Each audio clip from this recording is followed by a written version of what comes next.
नमस्कार विद्यार्थी मित्रांनो, अनेक स्पर्धा परीक्षेसाठी असा प्रश्न असतो की जो आपल्याला कन्फ्यूज करतो। पहा, हे वर्गमान 3 आहे, इथेही वर्गमान 3 आहे, इथे वर्गमान 3 आहे, इथे वर्गमान 3 आहे, इथे वर्गमान 3 आहे। 1 2 3 4 5 जर n टाइम्स असता तर या ठिकाणी 2 चा n वजा 2 चा n वजा 1 भागिले 2 चा n याचं सूत्र आहे। या ठिकाणी 3 च्या डोकीवर 3 चा घात 2 चा n वजा 1 भागिले 2 चा n म्हणजे 3 चा या ठिकाणी 3 किती वेळा 5 वेळा आहे।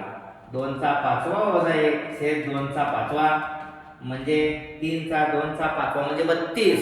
ओके, 32 मध्ये 1 गेला 31 किंवा पूर्ण लिहा 32 वजा 1 भागिले 32। त्यामुळे 3 चा 31 वजा 32 हा अचूक पर्याय आहे। अशा पद्धतीनं असा प्रश्न विचारला तर या ठिकाणी या पद्धतीनं सोडवावं। 3 5 वेळा असेल तर वरती 2 च्या 5व्या घाताने वजा करायचा, खाली 2 चा 5वा। समजा या ठिकाणी 7 7 वेळा असेल तर 2 चा 7वा वजा 1 खाली 2 चा 7वा आणि पाया त्याचा 7। ओके, अशा पद्धतीनं अचूक सूत्राचा वापर करा आणि पर्याय अचूक निवडा। धन्यवाद।